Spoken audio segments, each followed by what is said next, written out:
Hello, I'm Ross Hine, Election Supervisor with the Wisconsin Government Accountability Board. I'm here to introduce to you David Grosswell, the GAB Election Division's IT team leader. We asked David to share with you all the new features we are working on in SVRS for redistricting. We are excited about these new features as they will increase both the GAB and the local municipalities' efficiency in managing districts in the statewide voter registration system. This video is our way to communicate to everyone the new and exciting things we are working on here at the GAB Elections Division. The SVRS Redistricting project has been kicked off in collaboration with the Legislative Technology Service Bureau as a result of the new census redistricting efforts. GAB has been collaborating with the University of Wisconsin's Applied Research Population Lab in the use of WISE-LR. David will be covering the following areas in detail to help to prepare you and understand the changes we are planning to make in SVRS.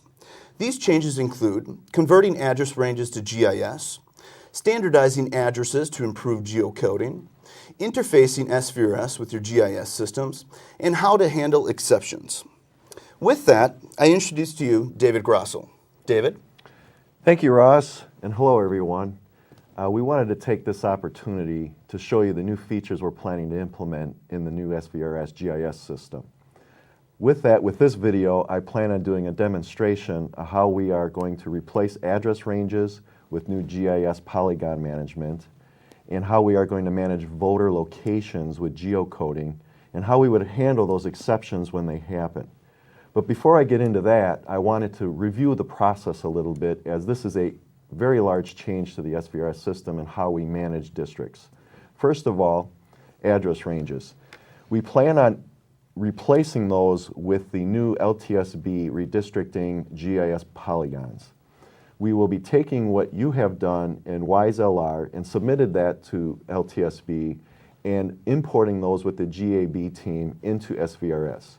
So with phase one, you will not be required to do anything in SVRS to make those changes.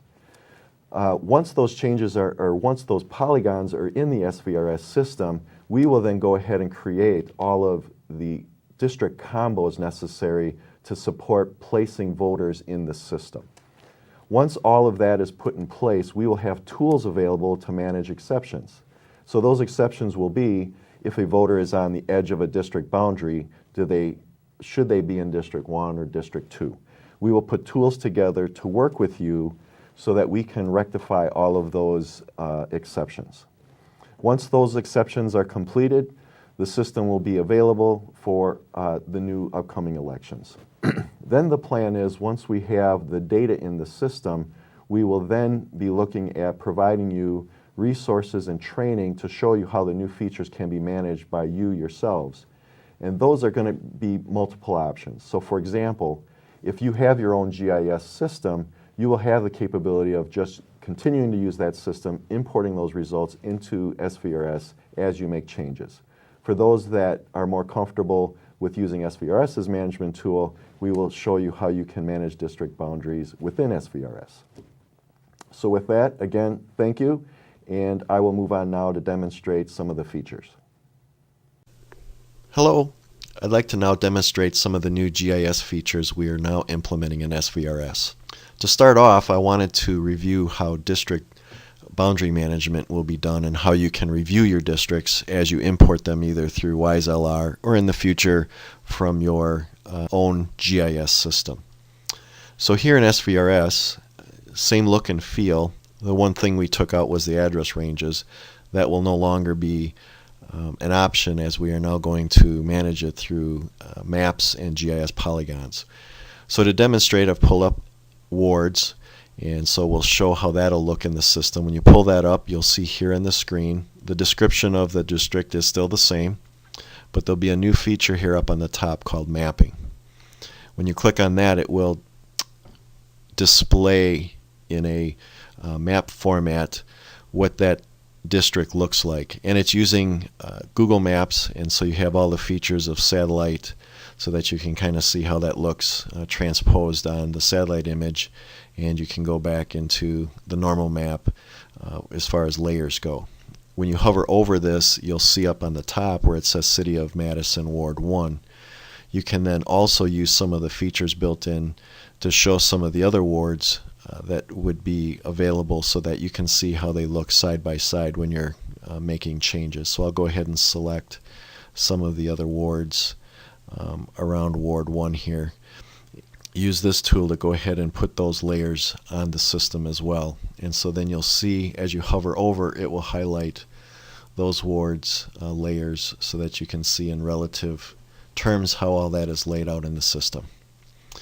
This would be also the interface if you wanted to go ahead and make changes to the boundaries that either through annexation or through other means that you want to adjust these ward boundaries or any district boundaries. You'll use this tool as well to highlight in more detail that boundary and then go ahead and implement the edit feature of the system. So here you'll see when we zoom in close enough so that you can get more details, when you click the edit polygon feature, all of these points then get enabled so that you can move these lines as you see fit.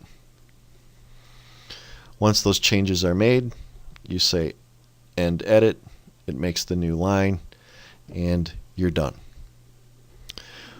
The next feature I'd like to review is the geocoding and how you would manage exceptions on where a voter is located.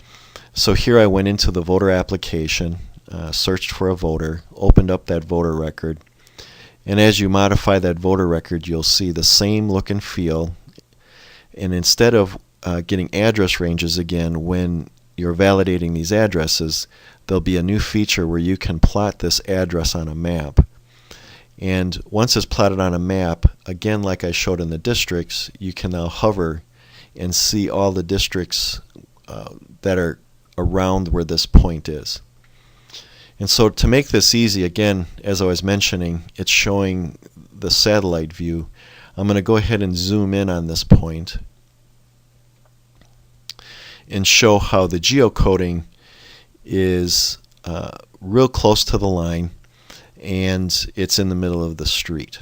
And for demonstration purposes, we want to make sure that some of these points may not be geocoded properly. You can now use this system, move the point over the house.